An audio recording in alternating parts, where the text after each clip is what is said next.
Bismillahirrahmanirrahim. Alhamdulillah rabbil alamin, arrahmanirrahim, maliki yaumiddin. Iyyaka na'budu wa iyyaka nasta'in, ihdinas siratal mustaqim, siratal ladzina an'amta 'alaihim ghairil maghdubi 'alaihim waladdallin. Amin. Rabbi shrah li sadri wa yassir li amri wahlul 'uqdatam min lisani yafqahu qawli.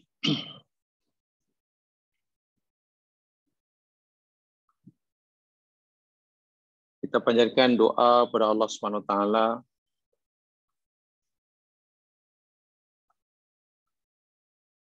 agar hendaknya Allah Subhanahu wa taala membimbing kita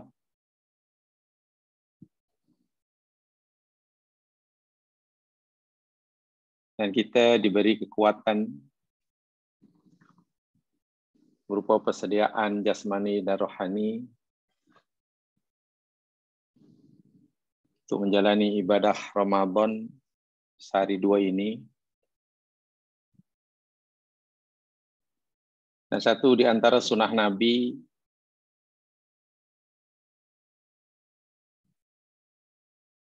mungkin besok petang akan diumumkan bila tarikh 1 Ramadan. Dan sebagaimana yang dijangkakan mungkin hari Selasa kita mula berpuasa. Tolong jangan ditinggalkan sunnah Nabi. Besok petang apabila kita melihat anak bulan atau mengetahui telah masuknya bulan Ramadan, kita membaca doa yang diajarkan oleh Rasul dalam hadis Tirmidzi seperti mana yang saya telah menyampaikan pada jamaah sekalian. Allahumma ahlilhu alaina bil yumni wal imani was salamati wal islam. Rabbi wa rabbukallah. Allahumma ahlilhu alaina bil yumni wal imani was salamati wal islam. Rabbi wa rabbukallah. Nabi mengajar kita apabila kita melihat anak bulan, artinya masuk bulan baru, bulan Ramadan, kita mohon pada Allah yang maksudnya, Allahumma ya Allah, ahlilhu alaina. Perlihatkanlah, tampakkanlah bulan itu pada kami. Bil yumni, dengan membawa keberkatan. Atau makna yumnun juga bermakna keberuntungan. Perlihatkan anak bulan kepada kami ya Allah dengan membawa keberuntungan. Wal imani, dan keimanan. Wassalamati, dan keselamatan. Wal islami, dan Islam. Lalu kita katakan kepada anak bulan itu, Rabbi wa rabbukallah. Tuhanku dan Tuhan kamu, wahai anak bulan, adalah Allah. Allah lah yang mengatur kamu sentiasa bergerak, berpusing, muncul setiap hari dalam bentuk yang berubah-ubah kami lihat dari bumi, yang telah menentukan manazil kamu, adalah Allah. Tuhan yang mengatur kehidupan aku juga. Jadi kita menyadarkan diri kita bahwa bulan dan kita sama-sama makhluk. Tidak boleh kita memujanya, memujinya, meyakini akan nasib buruk, nasib baik yang berpunca daripadanya. Purnama baik ini, gerhana menunjukkan ini syirik. Ini yang diajarkan oleh Rasul. Jadi sebelum kita masuk puasa, petang harinya masuk bulan, sebab bulan dalam bahasa Arab ini bermula pada terbenam matahari. Terbenam matahari saja, dah masuk bulan baru, hari baru. Jadi saya ingat mudah dibaca itu, saya tulis ruminya pula. Allahumma ahlilna alaina bil yumni wal imani salamati wal islami. Rabbi wa rabbukallah. Itu sunnah yang tidak harus kita tinggalkan. Lebih-lebih lagi kita menyambut bulan yang sangat mulia. Doa ini juga sebetulnya kita juga digalakkan untuk membacanya, mengucapkannya setiap kali kita melihat anak bulan tiap bulan. Jadi lagi sekali mengharapkan bahwa pergantian hari, pergantian bulan membawa keberuntungan, membawa keselamatan, keimanan, Islam daripada Allah Subhanahu wa taala. Bukan daripada benda itu. Sebab itu kita kata pada bulan, bahkan kita kata pada matahari, kita kata pada apa sajalah, Tuhanku dan Tuhan kamu adalah Allah. Ini bukan kalimat syirik ini ya. Ini sabda Nabi. Pada zaman Khalifah Umar, orang Mesir mengadu kepada Umar bin Khattab.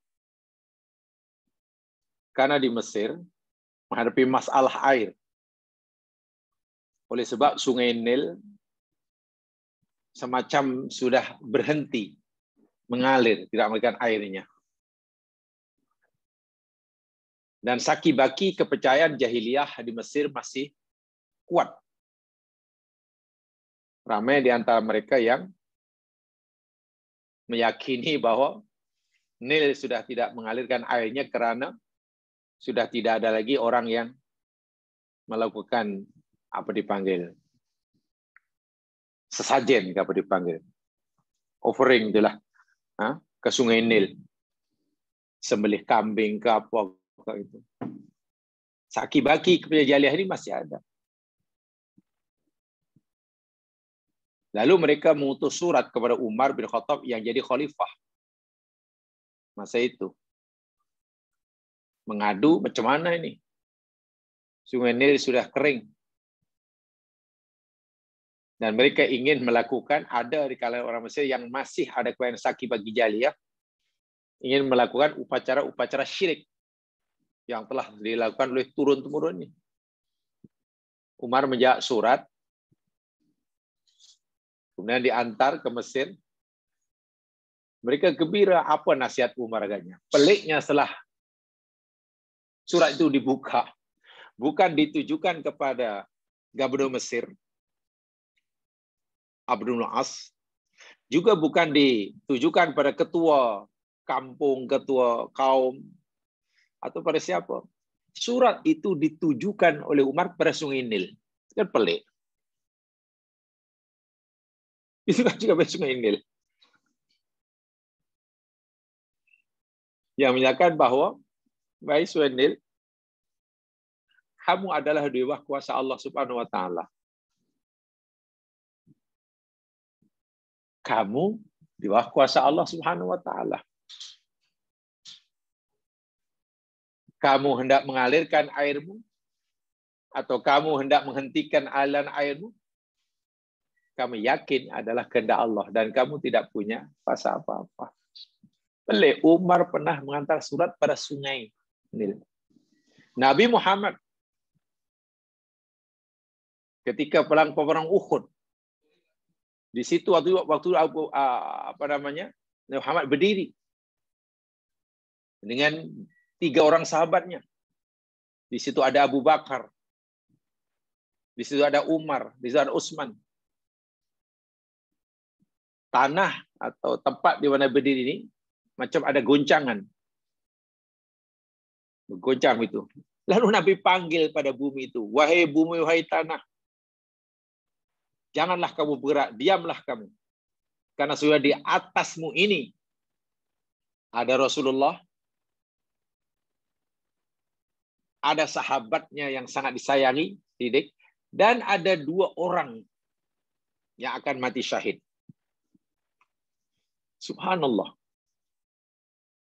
Di atasmu ada utusan Allah, di atasmu ada kekasihnya, Abu Bakar maksudnya, dan di atasmu ini ada 2 orang yang mati syahid. Yang dan Umar dan Utsman. Dan betul kan akhirnya Umar dan Utsman mati syahid karena dibunuh. Nabi tegur tanah yang bergoyang itu. Tegur Allah. Nah, ini memang ilmu yang tersendiri sehingga ulama hadis bincang panjang lebar. Macam mana orang boleh cakap sama pokok, orang boleh cakap sama dan lain sebagainya. Ya contoh ini. Nabi mengajar kita supaya Nabi kita cakap pada bulan anak bulan lain. Bulan, Tuhanku dan Tuhanmu itu Allah. Kamu diatur oleh Allah, kamu makhluknya. Aku pun juga diatur Allah karena aku adalah makhluknya. So hayati doa ini, jangan tinggalkan. Begitu kita masuk Ramadan, saya pikir ini termasuk amal yang awal-awal lagi perlu kita lakukan. Gitu. Ya mas sekalian, sengaja malam hari ini karena malam ini mungkin malam yang terakhir sebelum kita cuti usrah jelang Ramadan. Jadi saya tidak menyambung penjelasan atau tajuk yang telah kita sediakan pada siri yang lepas tentang gaya yang ditegah oleh Islam dalam sholat. Tapi sengaja saya sampaikan sedikit tentang berkaitan dengan puasa. Dan tajuk ini saya ambil karena puasa tahun ini dan tahun lepas dan tahun ini agak berbeza. Ihya Ramadan berbeza. Memandangkan kita masih dalam kekangan prokes. Kita masih dalam kekangan prokes. Prokes itu protokol kesehatan. Namanya prokes. Nanti prokes itu apa? Prokes itu apa? Ya saya prokes.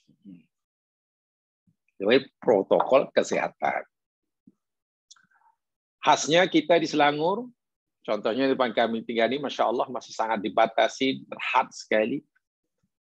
Jemputan lagi, artinya sebagian besar daripada warga Korea kami khasnya, tentu tidak berkesempatan untuk mengajikan tarawih Ihya Ramadan di masjid atau di surau. Jadi apa yang saya sampaikan ini yang berkaitan dengan Ihya Ramadan dalam suasana berkaitan dengan keadaan kita yang masih dalam kekangan prokes ini. Ya, sedikit berkaitan dengan hukum hakam, sedikit berkaitan dengan fiqh.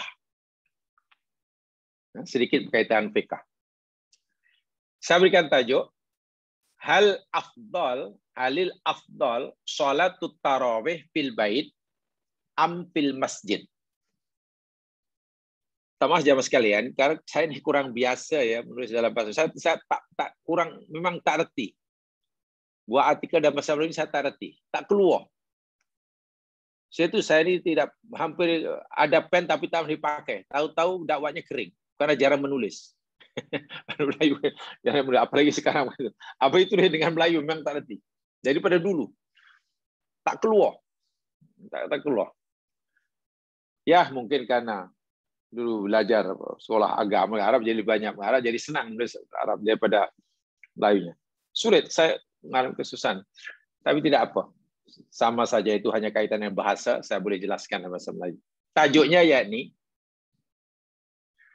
adakah yang utama sholat tarawih itu di rumah atau di masjid? Itu pertanyaannya. Yang mana lebih utama? Sholat tarawih itu di rumahkah atau di masjid? Di surau dan ini. Saya tercetus tajuk ini untuk kita berkongsi sama. Itu tadi saya ulangi, karena kita masih dalam kekangan prokes itu masalahnya. Ya, tempat saya sendiri pun banyak yang kemudian macam mana ini, dari ini sekarang lagi tak boleh macam mana ini. Bila ya harap-haraplah kalau kita faham sedikit banyaklah tentang apa kata agama kita, apa kata ulama kita. Ya, insya Allah yang kecewa tidak dapat sholat di masjid akan merasa kurang kecewaannya atau terobati dan sebagainya. Ini tajuknya. Tajuknya. Sholatul tarawih sunnatun muakkadah. Sholat tarawih itu adalah sunat muakkadah. Hukumnya. Itu jelas. Artinya bukan sunat biasa. Sunat yang sangat-sangat kuat dan dituntut. Hatta alaiha Nabi SAW biqaulih, yang Nabi perintahkan, Nabi anjurkan. Hatta itu mana menganjurkan. Dengan sabdanya, man qama ramadhana imanan wahtisaban ghufira lahu ma taqaddama min dzambi. Hadis riwayat Bukhari dan Muslim, maksudnya man siapa sahaja qama yang mendirikan, qiyam menghidup-hidupkan Ramadan, bulan Ramadan. Ini maksudnya malam hari. Kalau qama itu maknanya menghidupkan malam Ramadan dengan tarawih, dengan apalah ibadah.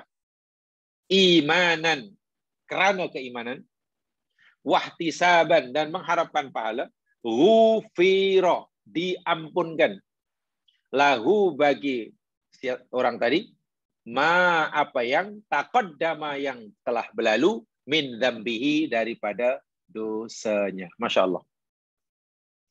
Siapa sahaja yang menghidupkan malam Ramadan dengan penuh keimanan dan mengharapkan keridhaan Allah daripada Allah, Allah ampunkan dosa-dosanya yang lepas. Itu sangat popular. Di sini ya, saya tidak perlu mengulasnya. Fasolatun nafilah.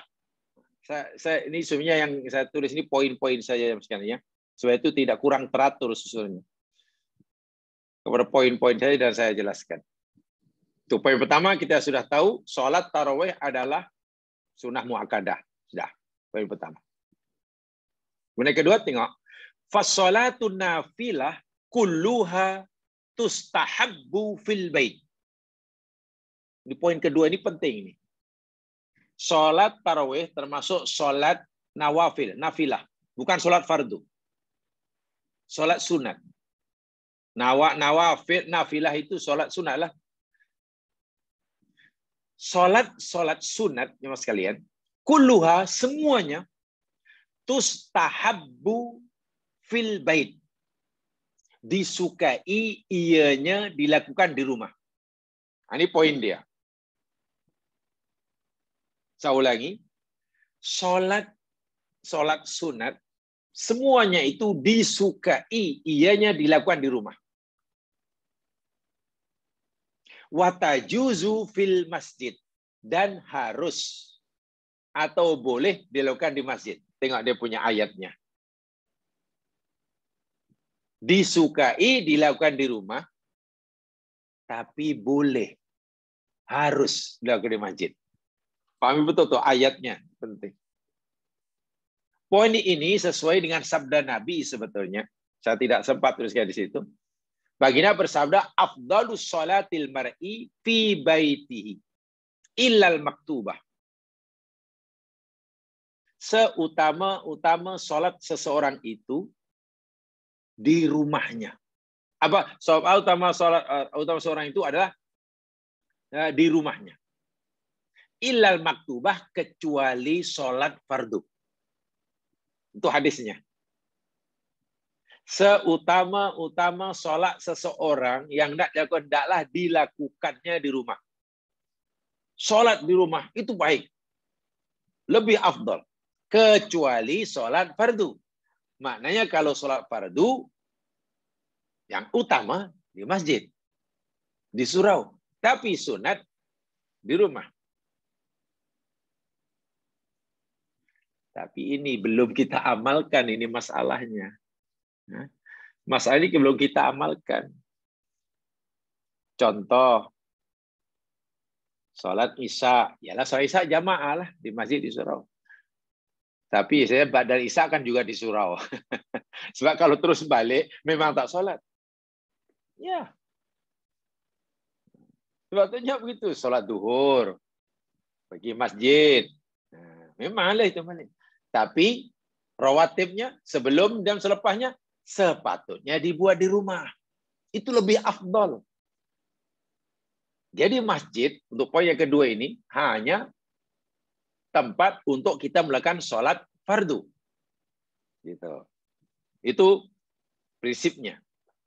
Tastawi fi dzalikan nawafil ar-ratibah wa ghairiha. Nah, sama, serupa. Sama ada sholat nawafil, sholat sunat. Contohnya sholat rawatib. Sholat yang mengiringi sholat fardu, itu namanya rawatib.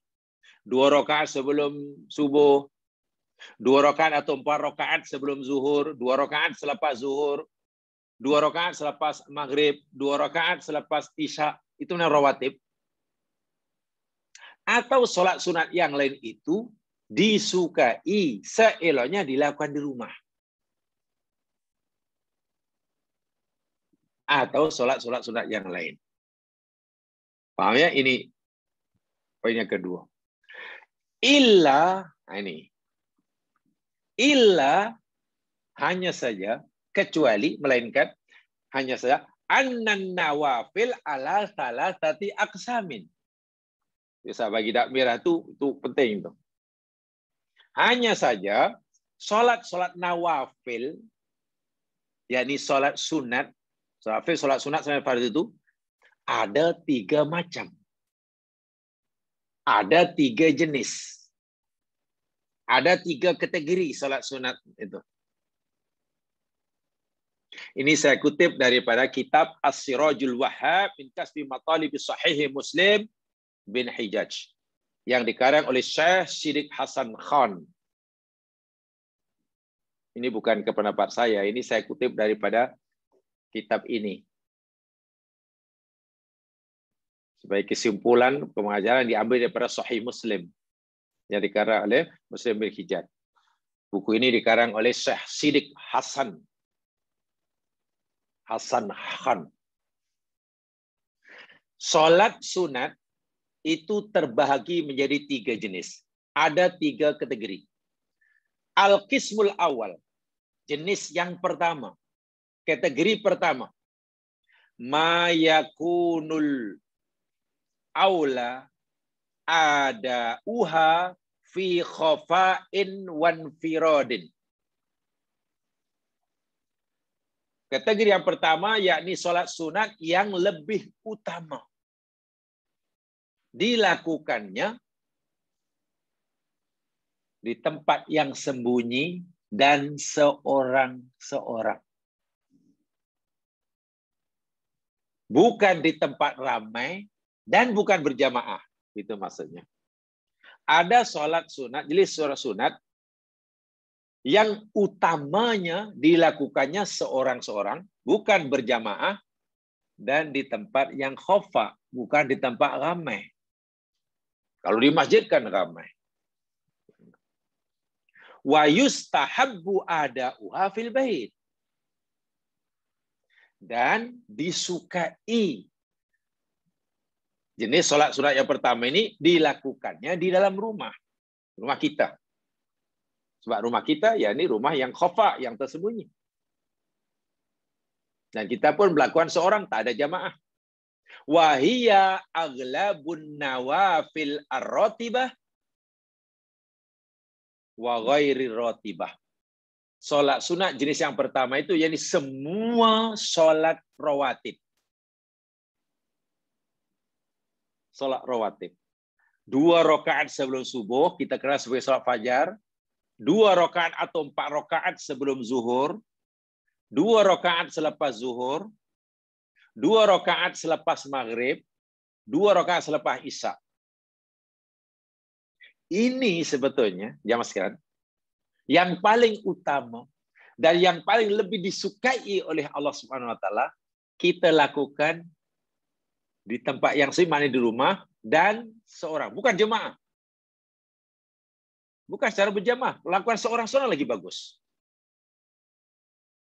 Wa ghairur ratibah, dan juga salat sunat yang lain selain salat rawatib. Ini yang pertama.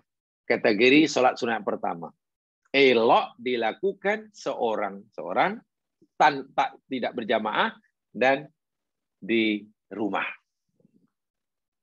Yang kedua, qismus tsani. Kategori salat sunat yang kedua, ma la yata'atta fi ghairi masjid. Salat sunat yang tidak boleh dilakukan kecuali di masjid. Itu yang kedua. Yang kedua, salat sunat yang tidak boleh dilakukan kecuali di masjid. Jadi mesti melakukannya di masjid lah kita. Bukan utama, memang mesti di masjid. Tak boleh tidak. Bukan elok di masjid, di rumah pun boleh, di masjid lebih baik. Bukan begitu. Yang kedua ini mesti di masjid. Tidak boleh dilakukan selain masjid. Contohnya tahiyatul masjid. Kategori yang kedua ini contohnya sholat tahiyatul masjid. Tahiyat itu maknanya menghormati, masjid itu masjid. Jadi kalau sholat tahiyatul masjid di dapur, namanya tahiyatul dapur. Tahiyatul dapur. Sholat masjid, tahiyatul masjid mesti di masjid. Itu sunat. Bukan utama. Lebih baik tahiyatul itu di dalam masjid. Tapi elok dibuat di rumah. Tak boleh. Yang kedua. Wa minhu ma yandubu kainu fil masjidil haram wa wara'atat tawaf. Dan yang serupa dengan tahiyatul masjid, yakni sholat 2 rakaat tawaf. Kan biasanya selepas tawaf, jamaah sekalian, kan ada sholat sunat tawaf 2 rakaat. Itu di masjid. Jangan tawaf selesai, masih haram maksudnya. Lepas itu nak sembahyang sunat tawaf 2 rakaat, balik ke hotel dahulu. Balik ke hotel baru sembahyang. Tak. Tempatnya yakni di masjid. Tidak boleh tidak. Tidak. Bukan lebih baik di masjid, bukan begitu. Yang tadi pertama, lebih baik, paling utama di rumah. Tapi kalau dilakukan di masjid pun boleh, begitulah. Yang kedua, mesti di masjid. Al-qismut thalits. Al-qismut thalits. Salat sunat yang ketiga, jenis yang ketiga. Kategori yang ketiga. Sebab ada 3 saja. Ma yu'tabaru minasya'air az-zahirati allati yustahabbu izharuha wa i'lanuha wa ada'uha fi jama'atin. Kategori yang ketiga yang kita yakni ma yu'tabaru min sya'airid dhahirah. Salat sunat yang dianggap sebagai syiar Islam. Sholat sunat yang merupakan sebagian syiar Islam. Yang zahir, yang nampak. Sebab kalau zikir kan tak nampak. Syiar Islam yang boleh dilihat. Maka sholat sunat yang termasuk syiar Islam ini, allati yustahabbu dhihara, yang disukai bila kita melakukannya secara terang-terangan, bukan suruk-suruk. Iklanuha, diperlihatkan supaya orang nampak, gitu, supaya orang boleh melihat, elok gitu.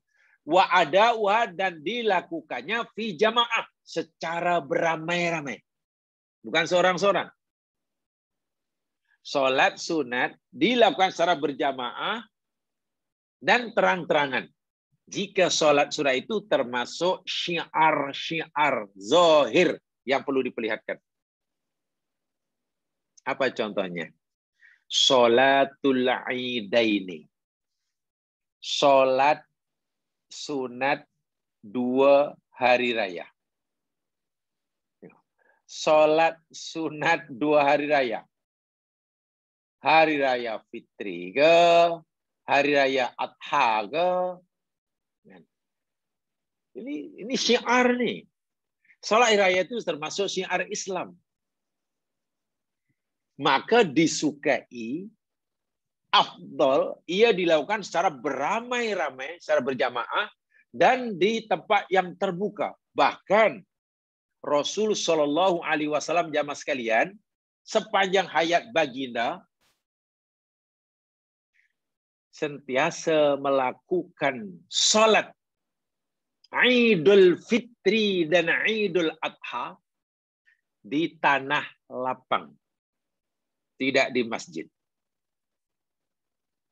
Sebab itu Nabi menyebutkan musallana, musalla tempat salat. Masjid bangunan khas. Musalla itu tanah lapang yang ditetapkan oleh Nabi untuk melakukan sholat id yang ramai-ramai. Tak pernah di masjid. Sebab ini syiar Islam. Mesti diperlihatkan. Dilakukan secara beramai-ramai. Tak boleh suruk-suruk dan tak boleh seorang-seorang. Sholatul kusuf. Contohnya lain. Sholat gerhana matahari atau gerhana bulan. Itu termasuk syiar. Orang lain mempercayai tahayul bila berlaku gerhana bulan atau matahari. Islam tidak. Kamu mesti sholat. Menyembah kepada yang menciptakan bulan dan matahari. Menyembah kepada zat yang menghendaki berlakunya gerhana. Ini afdal. Disukai, amat disukai. Dilakukan secara terang-terangan. Ramai-ramai dan secara berjamaah. Contoh yang ketiga ini salatul istisqa. Salat istisqa itu pun termasuk syiar Islam, dilakukan secara beramai-ramai dan nyata. So, ada 3 ya. Salat sunat. Tadi yang awal prinsipnya, hukum asalnya, sholat sunat itu seelok-eloknya disukai, afdal dilakukan di rumah. Itu prinsip. Hukum asal. Ima sholat rawatib atau sholat yang lain. Inilah yang saya katakan sunnah Nabi yang masih belum dilakukan oleh ramai kita itu inilah. Saya tidak tahu apa puncanya. Sholat rawatib diamalkan di rumah itu saya kurang tahu. Ya, mungkin kalau orang tak paham, bila kita lakukan, mungkin orang di masjid disuruh akan, apa orang ini? Lepas sholat langsung. Aku tak pernah tengok si Haji itu sholat sunat. Ba'diyah, qobliyah. Tak apa yang dibuat. Dia ingat cukup sholat fardu aja. Mungkin orang malah komplain. Saya memang lakukan di rumah. Hanya saja sholat sunnah itu ada 3 macam. kategori dia. Dari segi pelaksanilah. Yang pertama, yakni seelok-eloknya, afdal dan disukai dilakukan seorang diri, tidak secara berjamaah, dan di tempat sembunyi, bukan terang-terangan. Dan itu hampir ke semua sholat sunat. Yang kedua, sholat sunat yang tidak boleh dilakukan kecuali di masjid. Bukan afdal kecuali masjid, tak boleh. Tahiyatul masjid. 2 rakaat tawaf. Yang ketiga, sholat sunat yang menjadi syiar Islam. Mesti diperlihatkan secara beramai-ramai. Jangan suruk-suruk dan jangan seorang-seorang. Sholat hari raya, sholat gerhana, sholat istisqa. Baik. Sekarang pertanyaannya jemaah sekalian. Itu yang bawahnya pertanyaan. Wa ala hadza, berdasarkan 3 pembagian ini, berdasarkan pembagian sholat sunat di bagian 3 ini, fa aina takunu sholatut tarawih min hadhil aqsamis salasah. Daripada 3 macam sholat sunat ini, lalu sholat tarawih ini termasuk yang mana? Gitu. Baik ya, ini belajar ya, belajar. Jadi sehingga kita bila lebih teratur berbelajar kita. Kita sudah tahu jenis 1, 2, 3 sudah tahu. Sekarang masalahnya, sholat tarawih termasuk kategori yang mana? Yang pertamakah, yang keduakah, atau yang ketiga? Nah, disinilah. Kalau masuk yang pertama, jelas jawabannya. Nah, nak menjawab pertanyaan ini sebenarnya tidak mudah, karena rupa-rupanya ulama-ulama dahulu pun berbeza pendapat. Itulah. Tapi saya yakin kalau kita tanya kepada orang lain hari ini, hampir semua katalah orang awam menjawab, oh mesti dia masjid lah. Kan jamaah di masjid. 27 apa kan? Malah berjalan ke masjid itu dah pasti jawabnya begitu. Ya boleh-boleh sajalah. Tapi kalau kita kaji secara bertanggung jawab, ya sedikit ilmiah, ulama rupanya berbeza pendapat. Jamaah sekalian, baik, saya baca penjelasannya secara umum dahulu. Zahaba ba'dul fuqaha'i, sebagian ahli fiqh berpendapat, ila anna salat tarawih, bahwasanya salat tarawih ma'a nawafilil qismis salis, dimasukkan, dikategorikan sebagai kategori salat yang ketiga itu. Satu kata jumhur ya, sebahagian. Sebagian ulama fiqh berpendapat bahwa sholat tarawih termasuk jenis sholat sunat yang ketiga itu. Yakni seelok-eloknya dilakukan secara ramai-ramai, berjamaah, diperlihatkan begitu, di masjid, di surau. Ini bukan jumhur ya, sebahagian. Bukan jumhur. Faja'aluha minasya'airid dhahirah. Mereka menjadikan sholat tarawih itu, memasukkan sholat itu termasuk syiar-syiar agama yang nyata. Allati yustahabbu ada'uha fil masjid. Yang disunatkan, disukai, kita melaksanakannya di dalam masjid jamaah, secara berjamaah. Wa huwa alladhi sarraha bihi An-Nawawi. Ini yang dijelaskan agak menarik oleh Imam An-Nawawi rahimahullah, salah seorang ulama bermadhab Syafi'i. Kata Imam An-Nawawi, qala babu istihbabi salatin nafilah fi baitihi. ketika bicara tentang bab disukai. Istihbab itu mana disukai. Sholat sunat di rumah. Disukai sholat sunat. Sholat sunat itu dilakukannya di rumahnya. Wa jawazuha fil masjid. Dan harus dilakukan di masjid.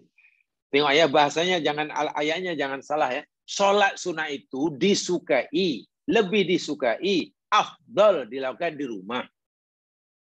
Tapi kalau dilakukan di masjid, kalau dilakukan di masjid, jawabannya boleh, harus.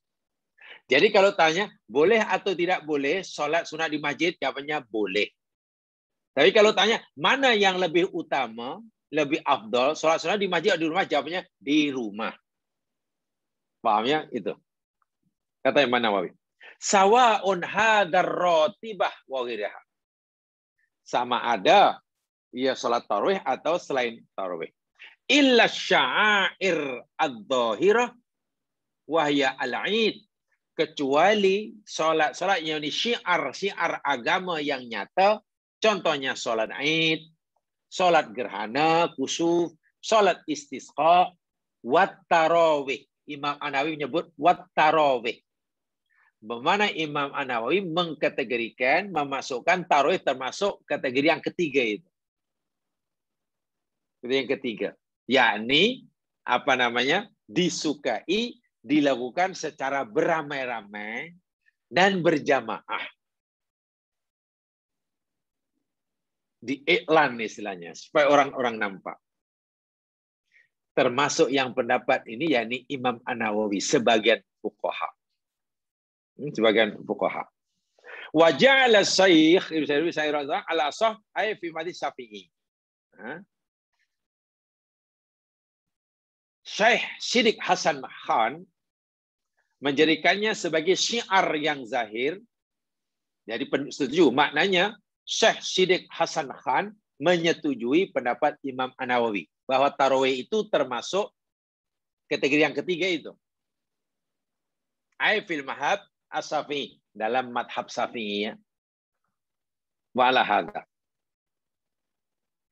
Dalam sebagian madhab Syafi'i, bukan kesemuanya. Sebab fil madhab Syafi'i, di dalam madhab Syafi'i juga qaulun akhar, ada pendapat lain. Sahihun, yang sahih, yang benar. Bi annaha laisat minas sya'air dhahira. Tengok. Di kalangan ulama Syafi'i berbeza menilai, memandang salat tarawih ini.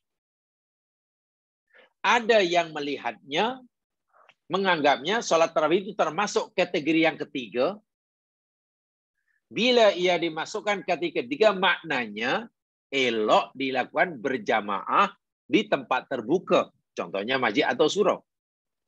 Tapi dari kalangan ulama Syafi'i juga berpendapat sebaliknya. Sebaliknya, sholat tarawih bukan masuk kategori sholat sunat yang ketiga, tapi masuk kategori sholat sunat yang pertama. Masya Allah, perbezaannya. Itu dalam mazhab Syafi'i pun udah ada dua dah. Nah, kita kena ikut mana? Terpulang. Kalau ikut yang pertama, ya di masjid lebih utama. Tapi masalahnya, kalau masjid lebih utama, saya tak dapat jemputan umpamanya. Oh, kecewa nampaknya. Ya, tapi kecewa kan ada pendapat yang kedua di kalangan Syafi'i. Ia bukan termasuk salat kata yang ketiga, tapi jenis yang pertama. Bila masuk kata yang pertama, di rumah lebih baik. Dilakukan seorang-seorang lebih baik. Masya Allah. Jadi kalau inilah keluasan fikih di kalangan agama kita, jamaah sekalian. Mungkin ada yang tanya daripada kita, kenapa berlaku perbezaan seperti itu dan perbezaan sangat ketara sekali? Ya, karena masalah ini tidak pernah timbul pada zaman Nabi. Itulah. Masalah ini tidak pernah ditimbulkan pada zaman Nabi. Sehingga tidak ada hadis yang jelas, yang qat'i, untuk dijadikan rujukan. Sehingga bila ada masalah, sementara tidak ada dalil qat'i yang boleh jadikan rujukan secara pasti, ulama coba beristihad. Coba beristihad. Begitu. Itu secara umumnya ya tentang sholat tarawih. Jadi ada dua pilihan. Bagi yang dapat jemputan, oh ya alhamdulillah, kalau itu saya lebih dapat Allah. Lebih utama, lebih disukai, saya boleh jamaknya. Bagi yang tak jemputan pula, Allah menyesal, takkan pendapat Imam Syafi'i pun di rumah lagi bagus. Habis mana yang betul? Saya tidak tahu. Wallahu a'lam. Karena ini hukum fiqh. Jemaah sekalian ingat ya. Hukum fiqh itu yakni hukum hakam yang merupakan produk kefahaman. Fiqh itu maknanya faham. Jadi produk kefahaman seseorang. Itu hukum fiqh. Lainlah kalau hukum syariat dalam Quran hadis sudah jelas. Nilai kebenarannya bersifat pasti. Sementara hukum fiqh, ini paham nih, ini lebih ini. Nilai kebenarannya bersifat nisbi, relatif. Relatif. Sehingga orang yang berpendapat yang pertama, yang melihat sholat tarawih itu termasuk syiar yang mesti dilakukan secara beramai-ramai, tidak boleh menyalahkan orang yang berpegang kepada pendapat bahwa tarawih itu termasuk sholat yang disunatkan dilakukan di rumah. Orang yang memilih pendapat bahwa sholat tarawih itu seeloknya di rumah seorang-seorang pun juga tidak boleh menyalahkan orang lain yang sholat tarawihnya secara berjamaah. Kenapa? Karena pendapat yang diikuti yakni produk fiqh. Nilai kebenarannya bersifat nisbi. Tengok bagaimana luasnya dalam agama kita. Jadi bila kita beragama itu seperti ini, berpendapat, insya Allah tak jadi masalah. Yang ada hanya lapang dan senang. Tapi kadang-kadang ada orang yang tidak boleh bezakan. Ini hukum agama yang sifat qat'i, syar'i berdasarkan Quran hadis, atau hukum fiqh merupakan produk kefahaman. Sehingga semuanya seakan-akan bersifat pasti. Walau ia bersifat kefahaman. Bagaimana kefahaman sudah dikatakan agak pasti, bersifat absolut, mutlak. Akhirnya orang lain yang punya pendapat berbeza dengannya, ya dianggap salah. Dan inilah akhirnya berlaku sesuatu yang tidak baik. Baik, saya teruskan. Tsummakhtalafal fuqaha fil afdal. Tadi poin yang terakhir saya nyatakan status sholat tarawih itu masuk kategori sholat sunat pertama, kedua atau tiga. Ada dua pendapat di kalangan ulama Syafi'i sendiri. Ada yang memasukkan ia kategori sholat yang pertama, ada yang memasukkan dia termasuk kategori sholat yang ketiga. Dan kesan hukumnya berbeza. Afdal. Nah sekarang, tsummakhtalafal ulama fuqaha, kemudian fuqaha berbeza pendapat tentang afdalnya. Hal sholatuha fil baiti alan firadin am jama'atin fil masjid. Kalau begitu, pertanyaan berikutnya, karena ada dua pendapat tadi, sholat tarawih itu mana yang afdal kalau begitu? Dilakukan seorang-seorang di rumah sendiri, atau dilakukan secara berjamaah di masjid. Nah, ini kan tajuk kita. Nah, baru sampai pada tajuknya ini. Apa jawabannya? Saya ulangi, ulama rupanya tidak sekata. Ulama fiqh. Adakah sholat sunat itu lebih utama, lebih afdal, lebih disukai? Kita melakukannya seorang-seorang di rumah, seorang-seorang, Atau kita melakukannya secara berjamaah di masjid. Pertanyaan yang nampaknya sederhana ini, jamaah sekalian, ulama ada pendapat yang berbeza-beza. Ada 6 pendapat. Ala sittati aqwalin. Ada 6 pendapat bagi pertanyaan yang mungkin nampaknya sederhana bagi kita. Nah, ini betul-betul bagi saya ini ilmu ya, supaya kita ada ilmu dan nanti kita boleh jawab. Jadi jawaban itu betul-betul bersanad gitu maksud saya. Nanti bersanad. Pertanyaan sederhana, sholat sunat tarawih itu yang lebih afdol dilakukan di rumah seorang-seorang atau dilakukan secara berjamaah di masjid. Ada 6 pendapat ulama fikih.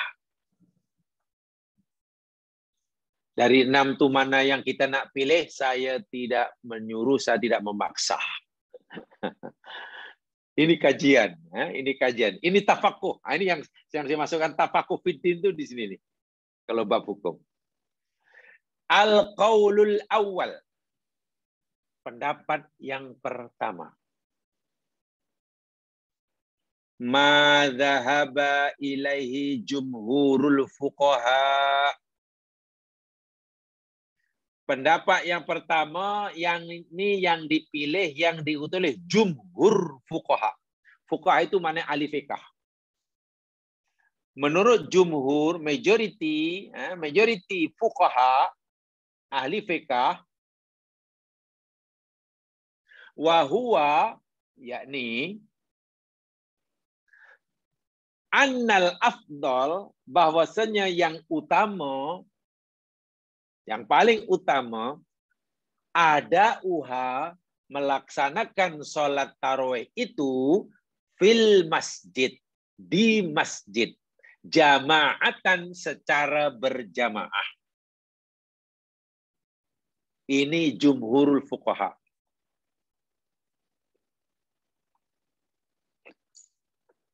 Ramai-ramai di masjid, ramai-ramai disuruh jamaah pula tuh. Qala bihadza, yang berpendapat seperti ini jamaah sekalian, Abu Hanifah. Ini bukan wajib ya, disukai. Afdal. Syafi'i. Wa jumhuru ashabihi, dan juga majoriti pengikut Syafi'i. Saya tidak semua ya, majoriti, jumhur. Wa Ahmad, dan juga Imam Ahmad. Wa ba'dul Malikiyah, dan sebahagian ulama bermadhab Maliki. Abu Hanifah, Syafi'i, sebagian besar pengikut Syafi'i, Imam Ahmad, dan sebahagian pengikut madhab Maliki. Apa pendapatnya? Qalu, mereka berkata. Ini ringkasan, ini saya ringkaskan ya. Al-afdal, yang paling utama, sholatuha, sholat tarawih itu jama'atan fil masjid, dilakukan secara berjamaah di masjid. Jelas ya? Alasannya apa? Kama fa'alahu Umar bin Khattab. Sebagaimana yang dilakukan oleh Umar bin Khattab radhiyallahu an, was sahabah radhiyallahu anhum, dan juga sahabat. Ingat, Umar melakukan sholat tarawih di masjid ramai-ramai. Nabi melakukan 3 malam saja. Turut. Lalu itu Nabi seorang di rumah. Abu Bakar tak pernah melakukan secara berjamaah, masing-masing. Umar naik tahta, lihat orang sholat seorang-seorang, lalu Umar, kan lebih baik kalau kita lantik imam dan jadi jamaah di masjid. Wastamarra amalul muslimin alaihi. Dan tradisi ini melakukan sholat tarawih secara berjamaah ramai-ramai di masjid ini berterusan. Istamarah itu berterusan. Amalul muslimin, perbuatan orang muslim ini aliatanya li'annahu min sya'airid dhahirah. Karena sholat tarawih dianggap oleh jumhur ini sebagai syiar Islam yang mesti dizahirkan, bukan disuruhkan. Termasuk syiar Islam yang mesti diperlihatkan, dizahirkan. Fa'asbaha sholatul id, mereka serupakan dengan sembahyang id, sembahyang istisqa, dan sebagainya. Ini saya kutip, pendapat yang pertama ini, saya kutip daripada Syarah Imam An-Nawawi. Syarah Muslim karangan Imam An-Nawawi. Saya kutipkan di sana kesimpulannya. Dan juga daripada kitab Nailul Autor yang dikarang oleh Imam Asy-Syaukani bermadhab Maliki. Sementara Imam An-Nawawi memilih Syarah pada Muslim itu bermadhab Syafi'i. Wa Mishatul Masabih dan kitab Al-Mughni yang dikarang oleh Ibnul Qudamah itu bermadhab Hambali. Jadi ketiga ulama bermadhab berbeza ini menyatakan pendapat yang pertama. Ini bukan satu-satunya, baru pendapat pertama. Jumhur berpendapat sholat tarawih itu seeloknya dilakukan secara beramai-ramai di masjid. Tempat sholat maksudnya. Sebagaimana yang dilakukan oleh Umar. Karena sholat tarawih mereka ketiga sebagai sholat ketika surat yang ketiga itu. Syiar Islam yang zahirah. Qala al-Bahuti, Syekh al-Bahuti, dalam kitabnya Daqaiq Ulin Nuha. Itu nama kitab beliau. Daqaiq Ulin Nuha. Beliau menyatakan wat tarawihu bi masjidin.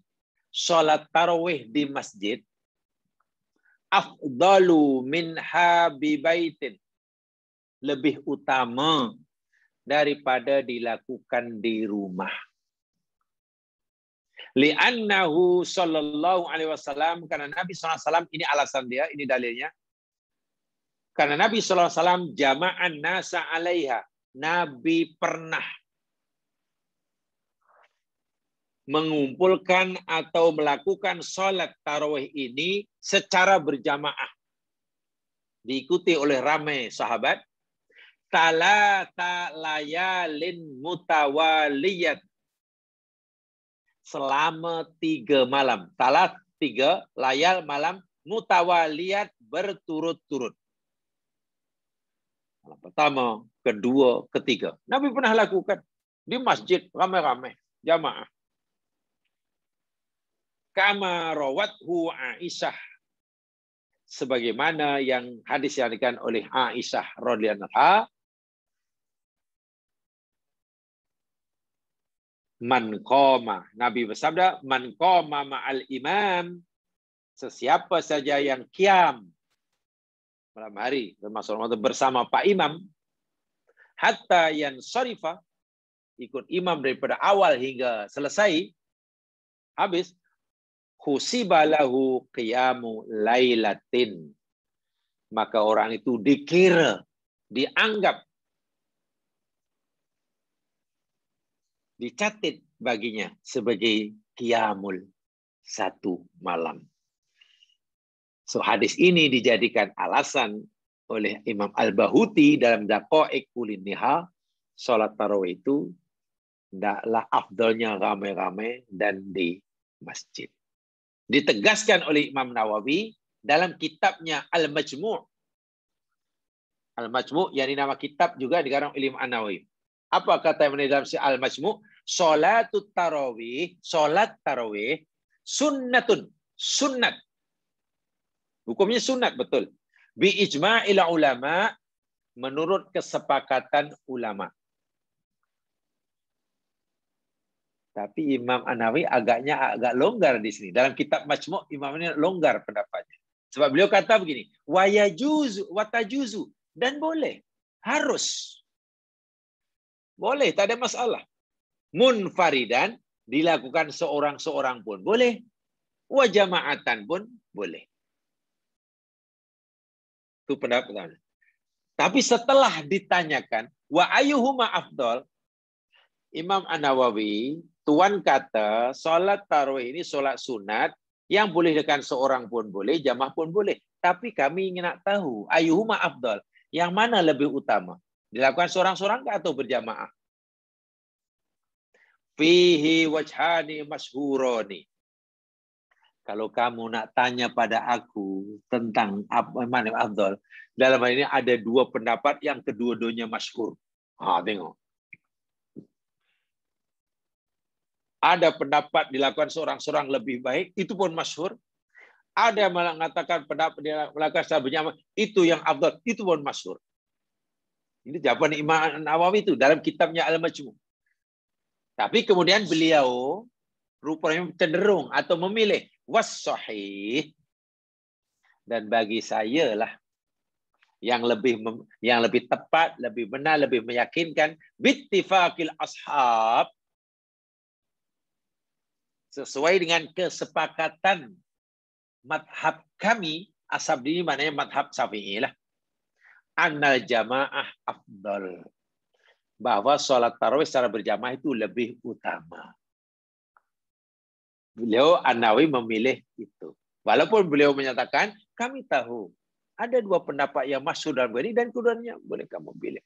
Tapi cara pribadi, kalau bahasa kita begitulah, Imam ini seakan-akan kalau kamu tanya secara pribadi, saya lebih menyukai dilakukan secara berjamaah. Gitu. Fasolatuha jama'atan di masjid afdal, maka melakukan salat tarawih di masjid secara berjamaah itu lebih utama.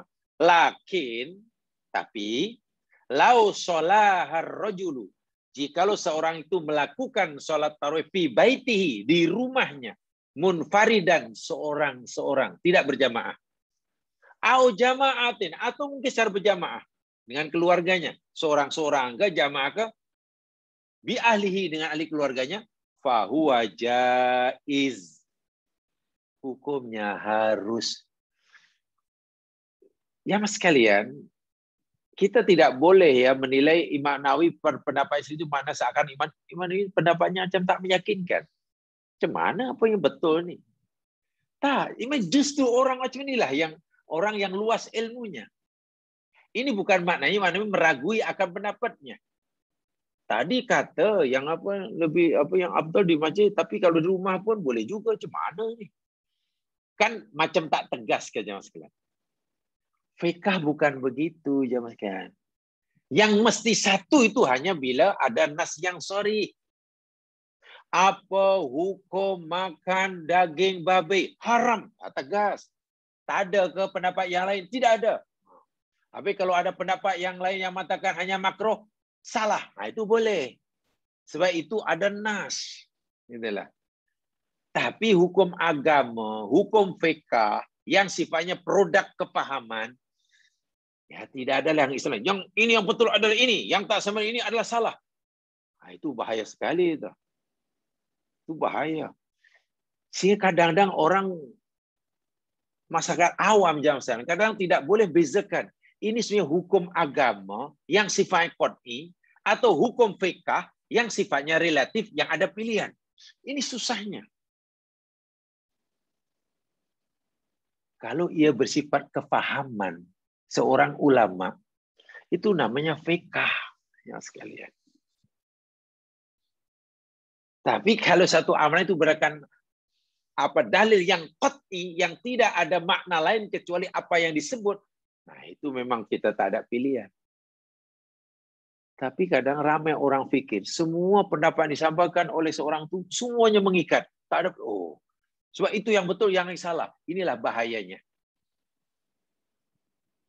Jadi seakan-akan semua perkara yang berkaitan dengan agama, hatta yang disampaikan ulama-ulama, bersifat mengikat, bersifat binding. Oh, tidak. Ya contoh ini. Imam An-Nawawi kan nampaknya macam tak tegas jawaban dia. Macam mana ni tegas ni? Mungkin kalau kita nak berguru, mungkin setengah orang sekarang kalau nak berguru dengan Imam An-Nawawi dan penjelasan macam tu, mungkin tak puas hati. Apalah Ustaz An-Nawawi ni jawapannya tak tegas. Sepatutnya kata ini yang ini sepatutnya macam itulah. Tidak boleh begitu. Ya. Okey, itu pendapat teman. Pendapat yang kedua, al-qaulus tsani. Pendapat yang kedua, ma dhahaba ilaihil Imam Malik. Apa yang dipilih oleh Imam Malik? Sebab yang di atas tadi, pendapat tadi, yakni sebagian Malikiyah. Sekarang apa yang dipilih oleh As-Syafi'i? Kan tadi sebagian juga Syafi'iyah. Apa yang Imam Syafi'i, apa yang oleh Imam Malik, Abu Yusuf sebagai Syafi'iyah qalu al-afdal furoda fil bait. Tengok. Salat tarawih itu yang lebih utama dilakukan furoda, seorang-seorang. Di mana? Fil bait, di rumah. So itu Imam Nawawi kata tadi, ada dua pendapat yang masyhur. Kata Imam Malik, kata Imam Syafi'i, Abu Yusuf dan sebagian Syafi'iyah, yang afdal itu di rumah dan lakukan seorang-seorang. Bahkan Imam Malik mengatakan, tengok. Qala Malik, Qiyamu Ramadan, Qiyam Ramadan, Ihya Ramadan atau Qiyam Ramadan hari, fil baiti, di dalam rumah masing-masing. Liman qawiya alaihi, bagi orang yang mampu melakukannya. Qiyamu Ramadan di dalam rumah seorang-seorang bagi yang mampu melakukannya. Mana tidak malas, tidak apa ini. Ahabbu ilayya, itu lebih aku sukai. Masya Allah. Sembahyang ramai-ramai bersemangat. Sembahyang seorang di rumah pun semangat juga. Kalau kita tanya Imam Malik, mana yang lebih tuan sukai wahai Malik? Ini sembahyang rajin. Semangat. Di rumah seorang pun rajin. Kalau sembahyang di surau pun rajin juga. Oh, saya lebih suka ini sembahyang di rumah saja. Karena dia rajin. Jika untuk rajin, sembahyang seorang-seorang, sembahyang sunat, lebih aku sukai. Kata Imam Malik. Itu dalam kitab Hilyatul Ulama fi Ma'rifati Madhahibil Fuqaha. Nama kitab itu. Hilyatul Ulama fi Ma'rifati Madhabihim. Demikian juga kata Imam Asy-Syafi'i. Qala Asy-Syafi'i rahimahullah. Fa amma qiyamu syahri Ramadan, adapun qiyam syahri Ramadan, menghidup-hidupkan malam Ramadan, fa sholatul munfarid, salat yang dilakukan dengan seorang-seorang. Munfarid itu seorang-seorang, lawannya jamaah. Ahabbu ilayya minhu, paling aku sukai. Itu kata Imam Syafi'i itu. Betul-betul keluar pada mulut Syafi'i. Boleh rujuk kitab Al-Um. Imam Syafi'i kan punya kitab yang berkatakan paling fenomenal lah. Namanya kitab Al-Um. Dalam kitab Al-Um, karangan Syafi'i, ini ucapan beliau. Adapun qiyam Ramadan, salat seorang-seorang, itu lebih aku sukai. Lebih aku, paling aku, ahabbu ilayya minhu itu paling aku sukai. Ucapan As-Syafi'i dalam kitabnya Al-Um. Dan juga boleh dilihat dalam kitab Al-Hawi Al-Kabir yang dikarang oleh Imam Al-Mawardi. Abu Yusuf berikutnya berkata, man qadara ala ayyusalliya fi baitihi, siapa saja yang mampu melakukan salat tarawih di rumahnya, kama yusalli ma'al imam fi Ramadan, sebagaimana ia pun boleh dan mampu melakukan berjamaah bersama imam pada bulan Ramadan, ahabbu ilayya ayyusalliya fi baitihi, aku lebih suka dia melakukannya seorang-seorang di rumah. Sama dengan di atas tadi. Bila seseorang nak pergi masjid pun boleh, tak ada masalah. Solat seorang-seorang di rumah pun tak ada masalah. Kalau kita tanya pada Syekh Abu Yusuf, aku lebih suka orang itu sembahyang di rumah saja. Masya Allah. Ini solat sunat ya, bukan solat fardu. Dalam kitabnya Al-Hawil Kabir Mawardi. Wastadallah. Apa alasannya? Apa alasan pendapat yang kedua ini? Kalau yang pertama tadi alasannya kan Umar pernah melakukannya. Sekarang apa alasannya pendapat yang kedua? Alasannya wastadallah haula'i. Pendapat yang kedua ini beralasan berdalil dengan sabda Nabi, sholatul mar'i. Sholat seseorang itu. Fi baitihi. Di rumahnya. Sholat seseorang di rumahnya itu. Afdal. Lebih utama. Min sholatihi. Daripada dia melakukan sholatnya. Fi masjidi hadha. Di dalam masjidku ini. Makna Masjid Nabawi. Illal maktubah. Kecuali sholat fardu. Hadis ini sahih dari Bukhari Muslim. Dan juga Abu Daud. Nabi pernah bersabda. Sholat kamu, wahai sahabatku. Sholat sunat ini. Bila kamu melakukan sholat sunat di rumah kamu seorang-seorang. Itu lebih utama daripada kamu melakukannya di masjidku ini. Masjid Nabawi itu. Habis Nabi kata sholat Masjid Nabawi di masjid 1000 kali ganda. Itu maksudnya jamaah, fardu, sholat fardu. Sholat sunat Nabi suka jika sahabatnya tidak melakukan dalam masjid Nabi, tapi di rumah. Ini dalil yang digunakan alasan, oleh pendapat yang kedua. Bahwa sholat sunat, termasuk Imam Syafi'i tadi, kitab Al-Um tadilah. Di rumah. Dan juga hadis riwayat Muslim daripada Ibnu Umar, hadis lepasnya, Nabi bersabda, "Shollu fi buyutikum." Salatlah kamu di rumah-rumah kamu.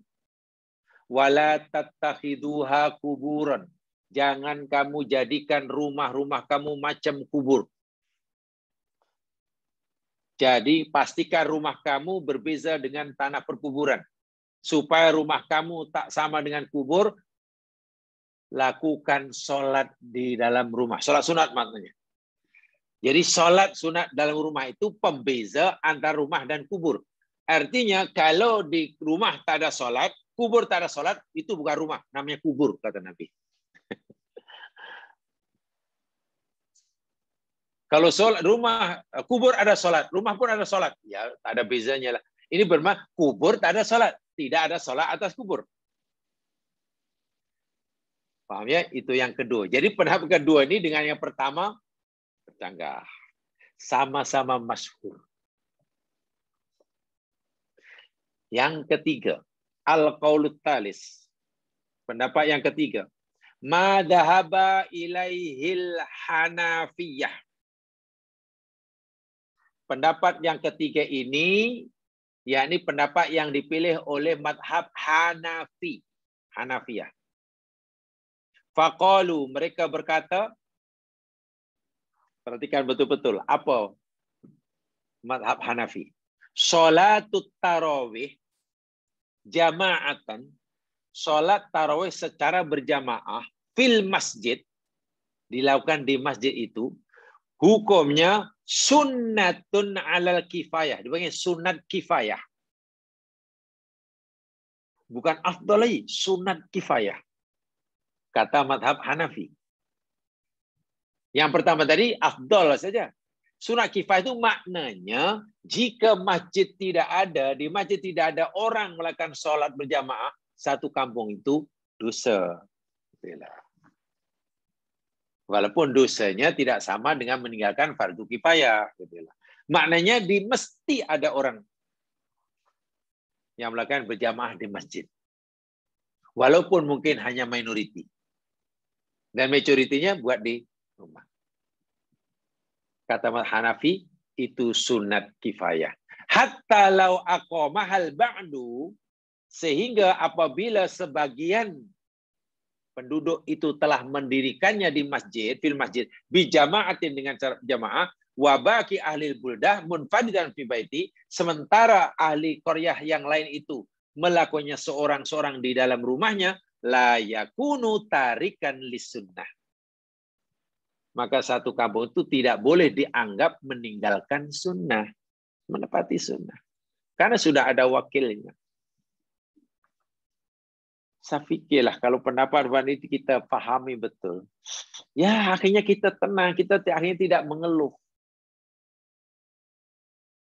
Karena tidak dapat jemputan. Tidak dapat jemputan.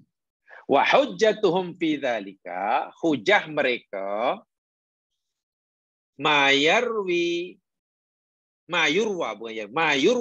an afradis sahabah wa tabi'in. Apa yang diriwayatkan dari para sahabat Nabi dan tabi'in, tahlufum an jama'atit tarawih, yang mereka itu meninggalkan salat tarawih. Dari meninggalkan secara berjamaah, meninggalkan jamaah salat tarawih. Yurwa dalika an Ibnu Umar.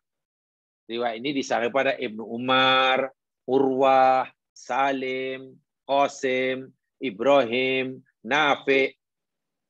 Dalla fi'lu haula, menunjukkan bahwa perbuatan sahabat-sahabat yang disebut tadi dan tabi'in disebut tadi, annal jamaah fil masjid, bahwasanya salat sunat secara di masjid itu sunnatun ala sabilil kifayah. Hukumnya hanya sunnah kifayah. Id la yadunnu bibni Umar radhiyallahu anhu wa min tabi'ahu tarkus sunnah. Ketika Ibnu Umar tidak lagi menganggap orang-orang yang tak pergi masjid melakukan sholat sunnah itu dianggap sebagai meninggalkan sunat. Tidak. Mana sudah memandai karena sudah yang pergi masjid. Jadi sudah semua satu kampung itu telah mendirikan sunnah. Walaupun tidak semua pergi masjid. Gitu. Ya.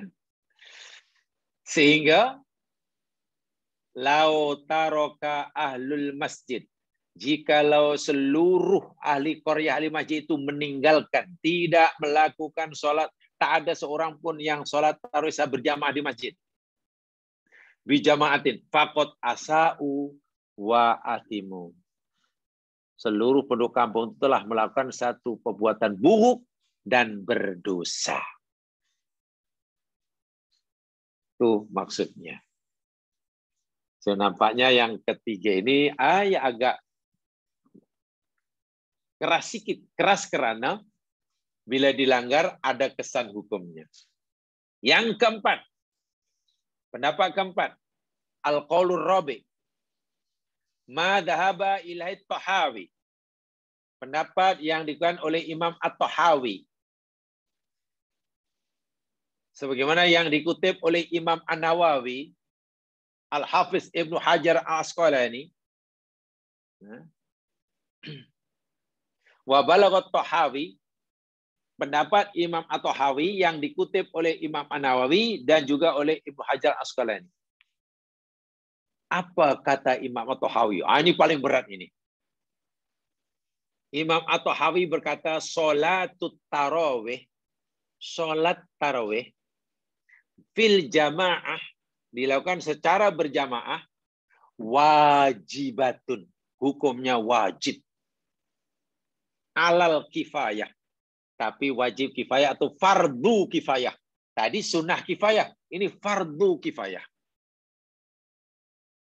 Itu pendapat Imam At-Tahawi yang dikutip oleh Imam An-Nawawi dan juga Ibnu Katsir. Al-Hafidz Ibnu Hajar, maksudnya Ibnu Hajar Asqalani dalam Syarah Sahih Muslim. Wajib kifayah.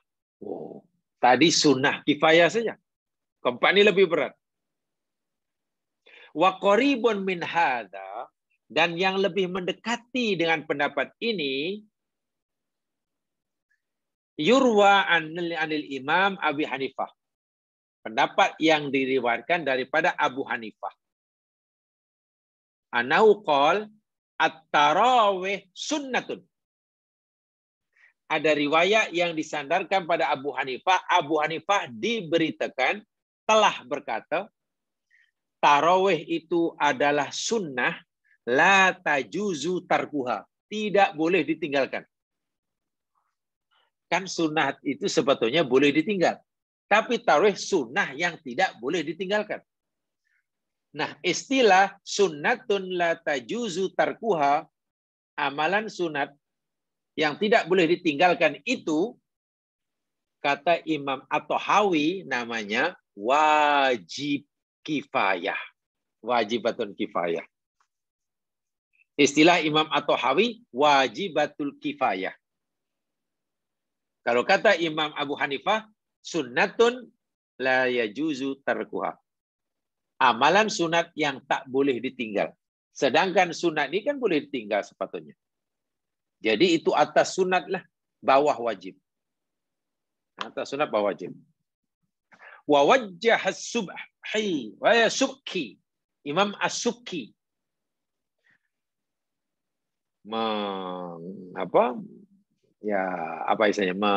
melihat, memandang qaulat Tahawi, pendapat Imam At-Tahawi tadi yang mengatakan bil wujubil kifayah tadi, wajib kifayah tadi.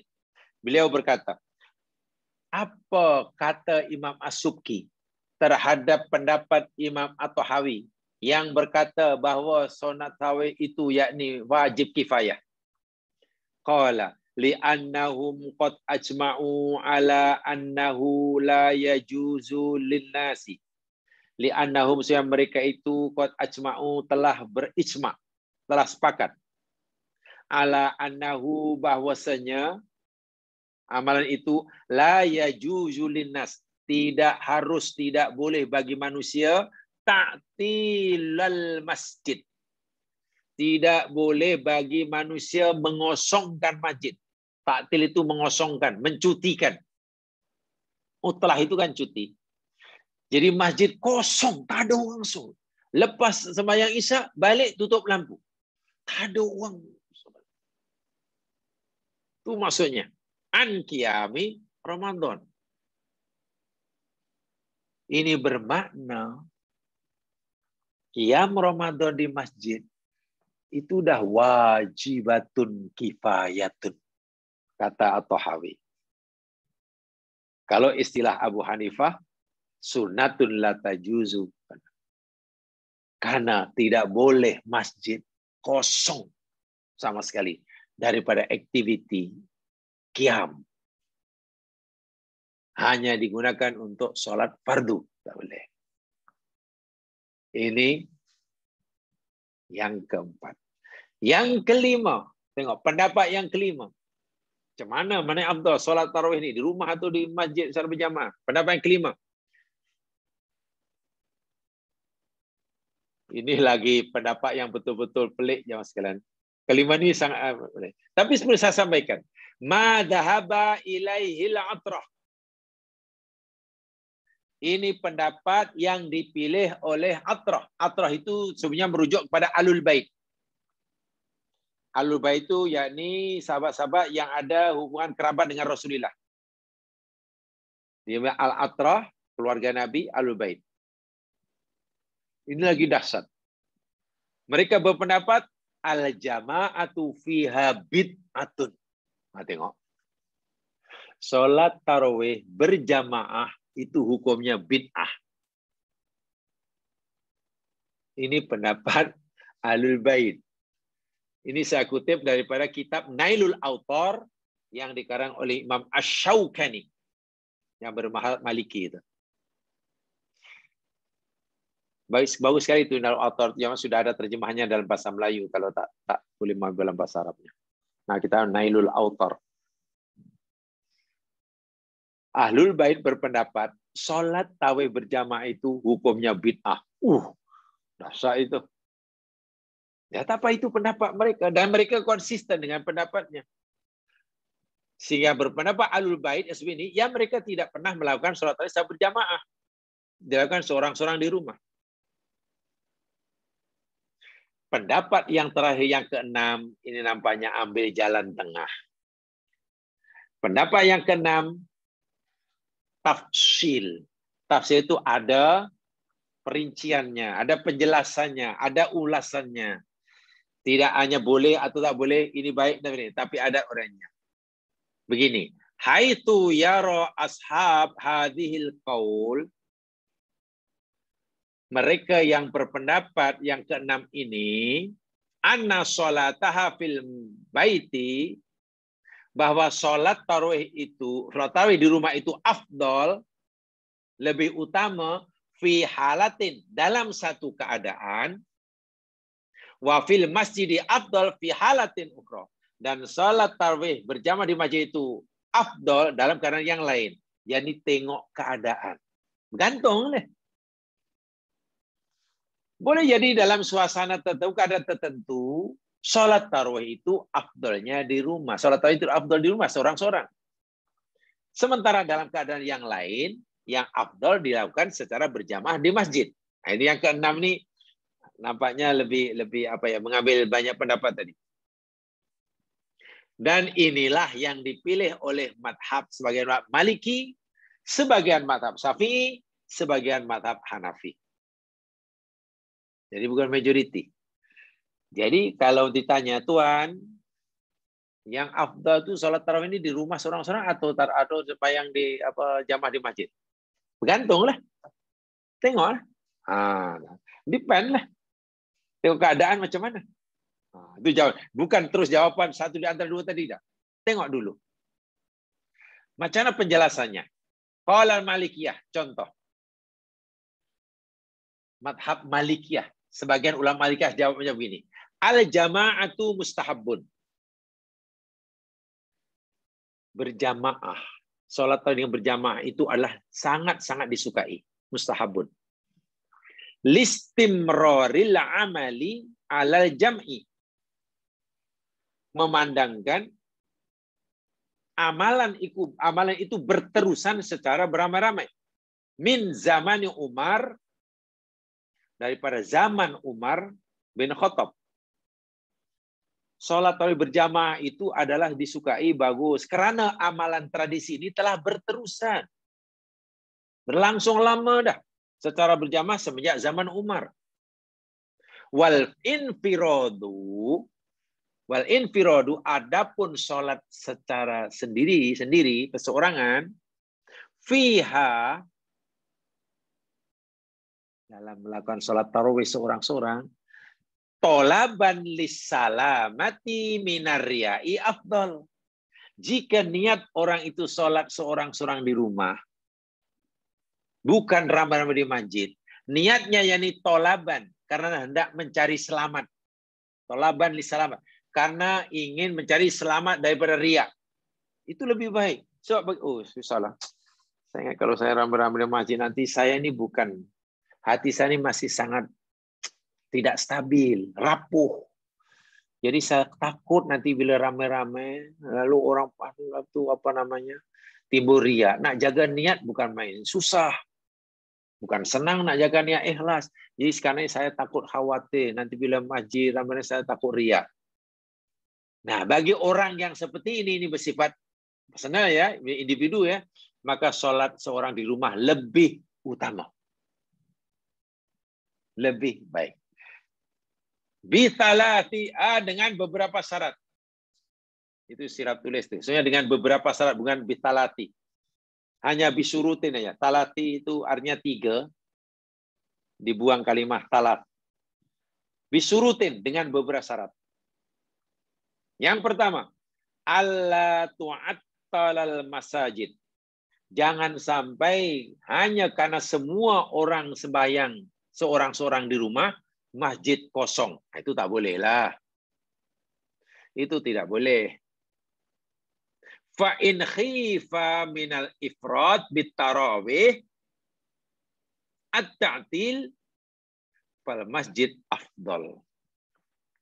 Maka jika sholat seorang-seorang itu, sholat seorang di rumah itu dikhawatirkan akan menyebabkan masjid kosong, maka sembahyang di masjid lebih utama. lebih utama. Yang kedua, ayan satoli fi masjid fi baitihi. Jika orang itu lebih bersemangat melakukannya di rumah dan merasa lebih ikhlas bila ia melakukannya di rumah daripada ramai-ramai. Ya. Wa illa, maka itu lebih baik di rumah. Kalau melakukan di rumah bersemangat dan dia merasa lebih ikhlas, lebih mudah mengelak dari riya, buat di rumah afdal. Wa illa, dan jika tidak, maknanya jika di rumah malas, mengantuk. Tapi kalau ada kawan ramai-ramai di masjid jadi semangat, umpamanya. Fafi'luha fil masjid afdal. Maka melakukannya di masjid lebih utama. Jadi nampaknya pendapat yang keenam ini nampak lebih bijak. Dikembalikan kepada tiap-tiap kita yang punya diri. Rasa-rasa kamu kalau di rumah semangat atau tidak semangat, ya buatlah di rumah. Awak kalau di rumah agaknya semangat. Kalau semangat ini nampak malas lah, mengantuk lah. Dapat 4 rakaat pun dah malas. Kalau di masjid ada kawan, kalau kawan semangat, pergilah masjid. Senang ya, kayak keenam ini lebih ini. Qala ba'du Syafi'iyah. Sebagian Syafi'i berkata, yakunu ada'uha fil baiti afdal idza kana rajulun yahfazul Qur'an.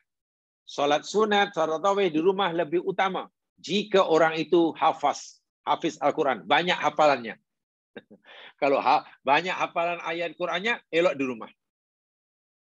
Wala yakhafun naum wal kasal, dan dia tidak malas dan tidak mengantuk. Wala tahtalu jama'ah fil masjid bi takhallufihi.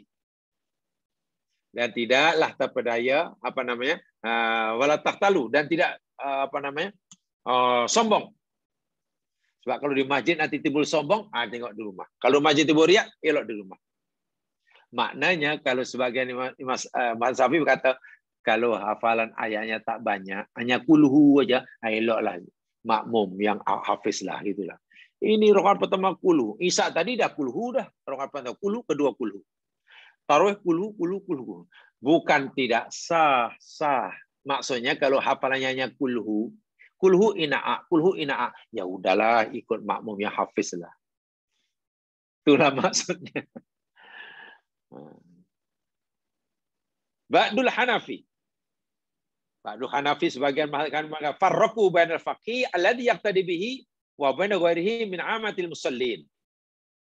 Mereka membezakan antara orang yang alim, faqih yang diikuti dengan orang awam biasa, mukmin awam biasa. Tustahabu fil bait ila li faqihin azimin yuqtadabi. Kalau orang itu faqih, banyak ilmunya, banyak hafalannya, ramai orang ingin bermakmum dengannya, maka sholat di masjid lebih utama. Bagi yang faqih ini. Karena ramai orang yang ingin bermakmum dengannya. Seeloknya jadi imam. Adapun orang awam yang biasa-biasa saja, ya, yang biasa saja, di rumah lebih utama. Lebih khusyuk. Dengan syarat tadilah, tidak malas, dan tidak lain sebagainya. Jamaah sekalian, itu jawaban yang diberikan oleh ulama-ulama. Yang selepas itu sama. Ya. Jadi saya tak sebenarnya maksudnya bilang sama. Merupakan penjelasan daripada 6 pendapat itu. Jadi pertanyaannya sama. Pertanyaan sederhana. Mana lebih afdal? Salat tarawih di rumahkah? Atau salat tarawih di rumah seorang-seorang? Atau berjamaah di masjid? Jawabannya ada 6. Jadi bila 6 ini kita pahami betul-betul jamaah sekalian.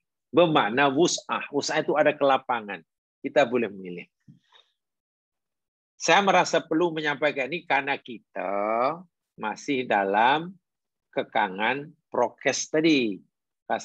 Kalau kita sudah bebas, tidak ada lagi prokes, benda ini sudah tidak lagi manfaat. Kurang perlu bagi saya. Sebab biasanya kalau ada prokes, kalau orang tak apalah, saya di rumah aja lah. Tapi begini ya Mas Kian, Sebetulnya saya nak pergi masjid ni memang malas. Malas semua saya ke masjid ni. Dulu memang leceh lah, malas lah. Tiba-tiba pula ada pendapat yang mengatakan di rumah lebih afdal. Lagi bagus. Itu tak boleh. Allah Maha tahu. Itu barangnya orang mengantuk sorong bantal. Disuruh bantal. Atau sorongkan bantal. Tak boleh. Alhamdulillah. Memang itu tunggu pendapat yang seperti ini. Itu Allah Maha tahu. Tak boleh. Ini kaitannya. Walau dari segi hukum, ya, hukum ini hanya bicara yang zahir, jemaah sekalian. Hukum fiqh itu bicara yang zahir, yang nampak. Hati seseorang, itu fiqh tak boleh mengetahui. Jadi kalau orang itu merasa lebih petua, dahlah ada sifat malas, tiba-tiba pula dah.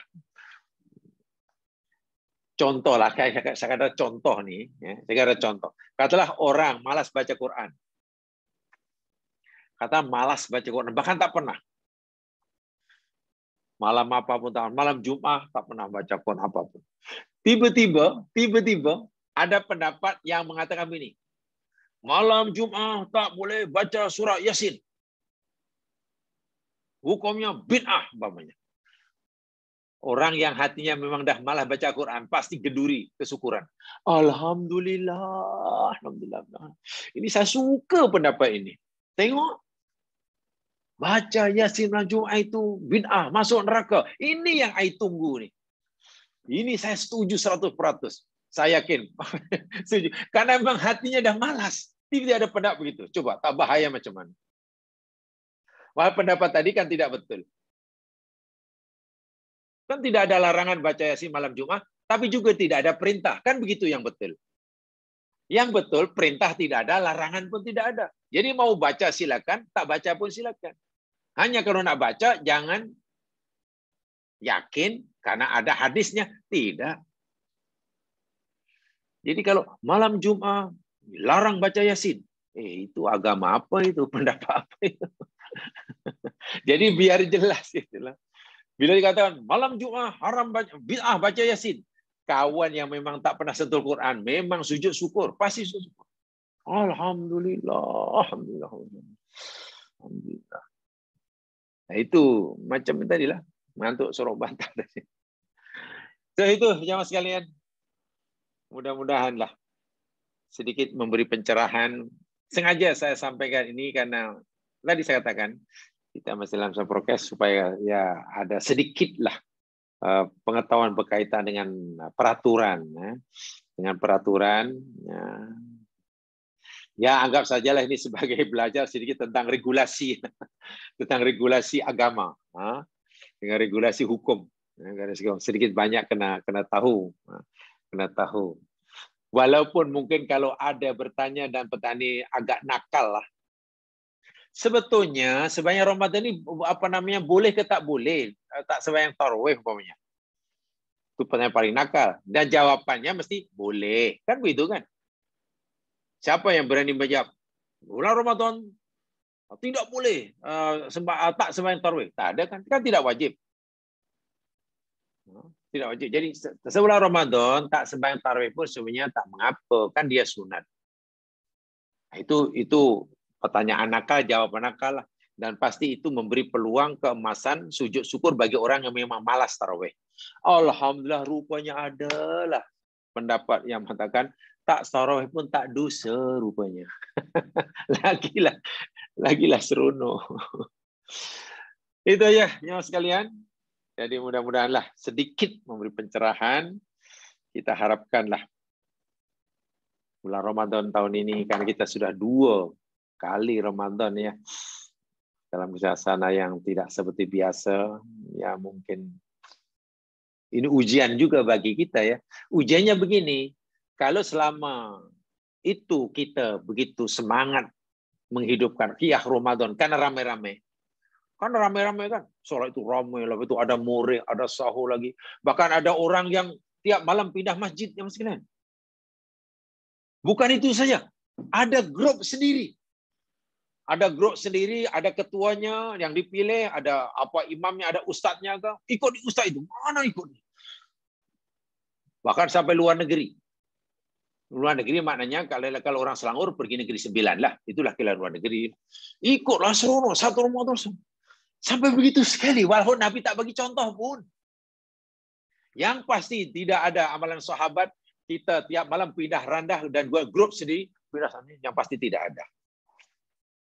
Yang pasti tidak ada. Tapi kadang-kadang orang buat itu karena masjid rasa tak setuju dengan orang masjid. Nah ini akhirnya tak, bukan begitu. Ya, warisi sajalah apa yang telah dikatakan oleh ulama. Tak payah buat yang baru. Saya kalau tak bukan ustaz itu yang jadi imam, saya tak seronok. Oleh itu saya ikut aja. Malam ini ikut mana? Itu tak perlu itu. Tidak perlu. Tidak sampai dituntut seitulah dalam agama. Ya, itu saja. Mudah-mudahan dapat manfaat. Dan saya ucapkan selamat menjalankan ibadah Ramadan. Mari kita jaga niat kita yang penting. Bukan hanya menjaga nafsu perut sahaja daripada makan dan minum. Tapi juga adalah puasa hati kita, nafsu kita, lidah kita. Itu yang penting. Sehingga ulama pasti membagi ada 3 kategori orang puasa. Jadi puasa awam, puasa khusus, khususul khusus. Itu ada tingkatan-tingkatan puasa. Yang pasti kita tingkatkan saja, dan amalan yang sangat-sangat tutut sempena Ramadan. Sangat banyak. Dari sekian banyak itu yang paling utama Quran. Itu ritualnya. Amalan yang dituntut sepanjang Ramadan sangat banyak. Sama ada ritual atau sosial. Amalan ritual yang termasuk yang paling utama, Quran. Ramadan, siam, dan Quran tidak boleh dipisahkan. Tidak boleh dipisahkan. Imam Malik, jamaah sekalian, ahli hadis. Kerjanya mengajar hadis sampai kali. Itulah kerja Imam Malik. Sepanjang Ramadan, bahasa kita sekarang, Imam Malik cutikan kelasnya. Dah tak mau mengajar. Bukan tahu, tutup, cuti. Karena beliau untuk tadarus Al-Quran. Sehingga khatam banyak kali tadarus. Itu Imam Malik. Jadi Quran, itu ibadah ritual. Adapun ibadah sosialnya, yakni sedekah. Sedekah yakni salah satu ibadah sosial yang perlu ditingkatkan sempena Ramadan. Tingkatkan ibadah ritual kita, halu minallah, dengan memperbanyak baca Al-Quran, satu di antaranya, dan tingkatkan ibadah sosial kita dengan menambahkan sedekah. Sedekah. Itu pesanan saya pada saya sendiri, supaya puasa kita lebih meningkat, lebih kualiti. Itu saja yang saya sampaikan. Kurang lebihnya mohon dimaafkan. Selama kita belajar 1 tahun hanya melalui alam maya ini, alam maya pada ini, tentulah kita sudah lama tidak saling bersemuka. Tapi yang penting tetap menjaga kesehatan. Dan ini sebenarnya ada manfaatnya sama sekalian. Kita tidak saling berjumpa secara fizikal. Ini sebenarnya bagus. Ini memberi kesempatan yang besar untuk doa kita dikabulkan oleh Allah. Ini penting sekali ini. Untuk dikabulkan doa kita oleh Allah Subhanahu wa taala, yakni dengan cara peluangnya sekarang inilah. Peluangnya sekarang ini. Karena Rasul sallallahu alaihi wasallam, para bersaudara, seperti hadis yang kita pelajari dulu, hadis riwayat Muslim tu, sahih daripada Abu Darda tu. Abu Darda pernah berkata, aku mendengar Rasulullah SAW bersabda, "Ma min abdin muslimin yad'u li akhihi bi dhahril ghaib illa qala al malaku walaka bithmithli." Tidak ada seorang hamba muslim yang berdoa, mendoakan sahabat muslimnya tanpa diketahui olehnya. Saya berdoa bagi jamaah sekalian, katalah. Jamaah tak tahu yang saya mendoakan jamaah. Katalah, karena contoh sajalah, ini sekarang contoh. Saya qiyamul lail. Saya doa, mendoakan jamaah. Saya doakan, katalah Pak Haji Naim. Pak Haji Naim tak tahu, saya doakan. Waktu yang tidur. Waktu itu sedang tidur. Apa jamaah kata Nabi? Malaikat akan mengaminkan doa saya.